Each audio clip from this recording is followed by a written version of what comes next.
continue now at the top of Daf Tzadi Tes Amud Beis Meseches Shabbos. This is Shabbos Daf 99b.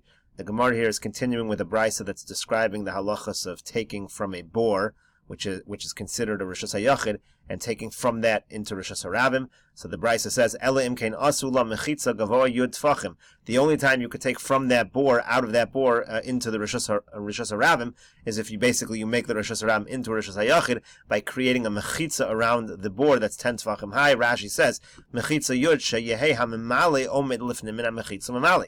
The person filling up the pail with water, let's say there was water in the boar, he should be standing within the mechitza that surrounds the boar, so that he's in Rishus Hayachid. So he's never carrying from Rishus Hayachid to Rishus Harabim.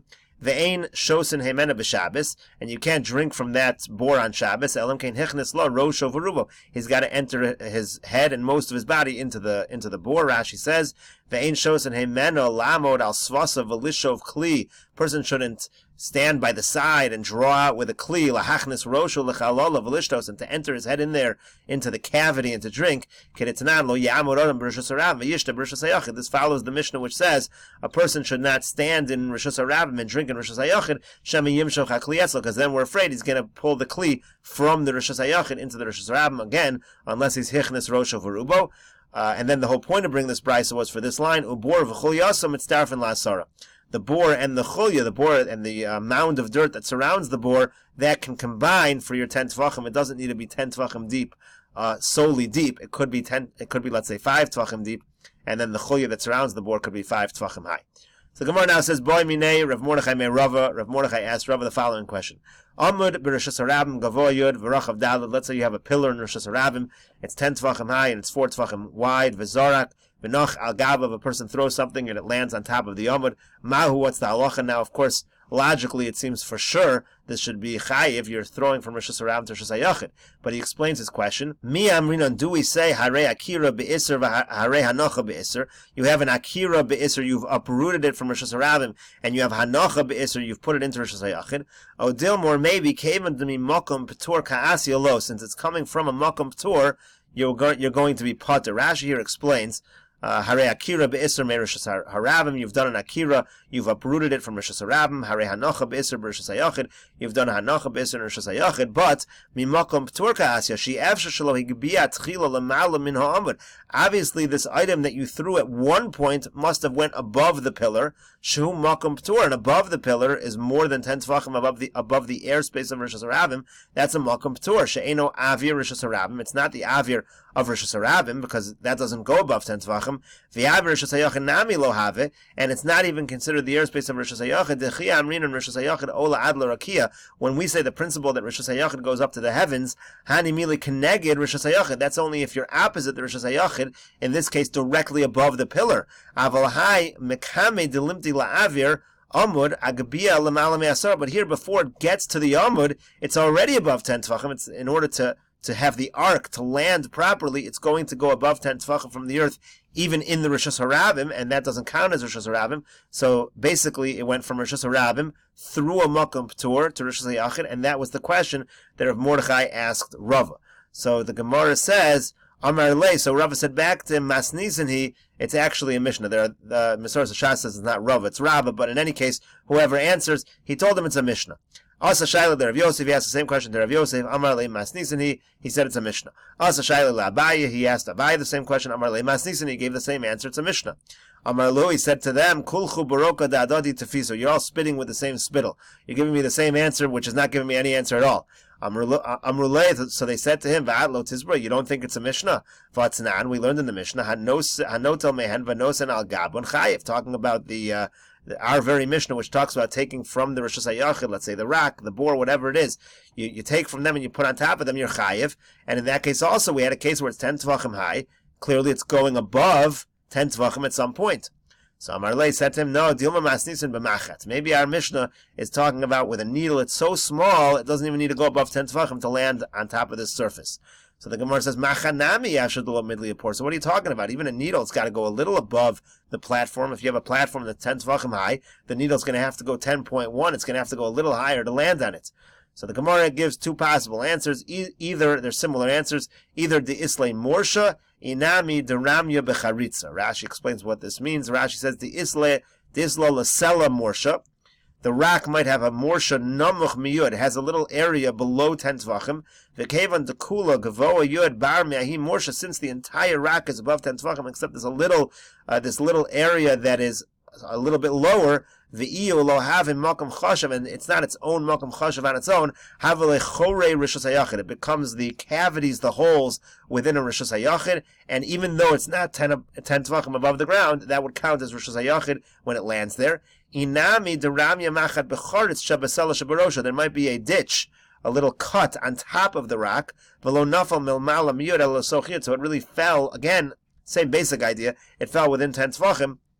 And therefore, it's you're going to be chayiv in our Mishnah, but it's not a proof to the question that Rav Mordechai asked. When you have an Amud in Rosh Hashanah, it's going to travel above 10 tvachim. It is no proof to that case. The Gemara says, Amar Rav Meisha. Rav Meisha says, Boy Rav Yochanan, that Rav Yochanan asked, Kosel b'Rosh Hashanah. Let's say you have a wall in Rosh Hashanah. Gavoa yud, it's 10 tvachim high.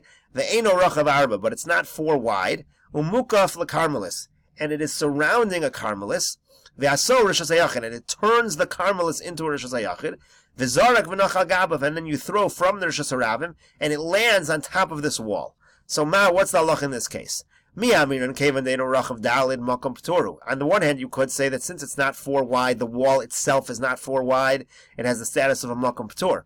Or maybe we say, since it creates and turns the karmelis into a rishus hayachid, keman demoli dami. It's as if the whole area is filled, and the wall itself also becomes a rishus hayachid. Basically, the Gemara is asking, if a wall turns an area into rishus hayachid, does the wall itself also automatically alongside that rishus hayachid become a rishus hayachid itself? Amar Ula says kal v'chomer, it should be a kal v'chomer. La'cheira mosa mechitza, if it's making a mechitza for another area, la'atzmo lo kol shkein, it itself should certainly be considered a rishus hayachid. Itmar nami Amar Rav Chia Barashi Amar Rav. This was also taught from Rav Chia Barashi in the name of Rav. V'chein Amar Rav Yitzchak Amar Rav Yochanan. The same thing Rav Yitzchak said in the name of Rav Yochanan. Kosel b'rishus harabim. If you have a wall in rishus harabim, gavoa yud ve'eno rachav arba. It is 10 high. It's not 4 wide. Umukaf lekarmelis, and it's surrounding a karmelis. V'aso rishus hayachid, and it turns the karmelis into a rishus hayachid. Hazorek v'noch al gab of chayiv. If you throw onto it your chayiv, la'cheir mosa mechitza liatzmo lo kol shekain. Exactly the logic we had before. If it creates a mechitza for another area, certainly itself should be considered a rishus hayachid. The Gemara now asks a question. By Rabbi Yochanan asks, Bor Tisha. Let's say a person has a pit that's 9 tvachim deep. It doesn't quite reach 10 tvachim. V'akar mimenu cholyin. You dig out a little bit of dirt. V'yishlim asara, and you're taking out that dirt. So at the moment you're taking out the dirt, you're also making it 10 tvachim deep. Now what's the halacha? Akiras chayfetz v'asiyas mechitza b'hadei hadadi kasu mechayev. On the one hand, we could say the uprooting of the item and the creating of the walls happening at the same time in your chayiv. Olo mechayiv, or maybe we say you're not chayiv in such a case because it wasn't 10 tvachim deep to begin with. If you're going to say you're not chayiv in that case, what about the following case? Bor yud, let's say you have a pit that is 10 tvachim deep, and you place into it a chulya, and you make it smaller. What's the halacha?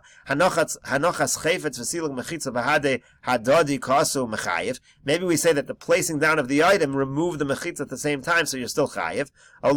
Maybe we say no, since it removed, it made it no longer a rishus hayachid. We say that the moment it dropped in there, it's not a rishus hayachid, and you're not chayiv.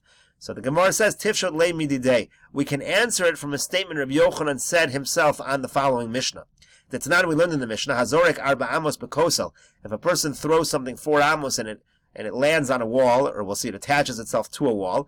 If it lands above 10 tvachim on the wall, it's going to be like it's like landing in the air. That's not considered, you're not chayiv.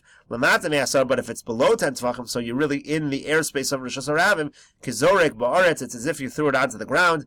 V'azorek ba'aretz arba amos chayiv. And if you throw something and it lands on the ground 4 amos, after traveling 4 amos, you're chayiv. And we asked on that Mishnah of a halonach, but it didn't come to rest. When you threw it to the wall, it's just going to hit the wall. How is it coming to rest? Rabbi Yochanan said, we're talking about a large thing of pressed figs.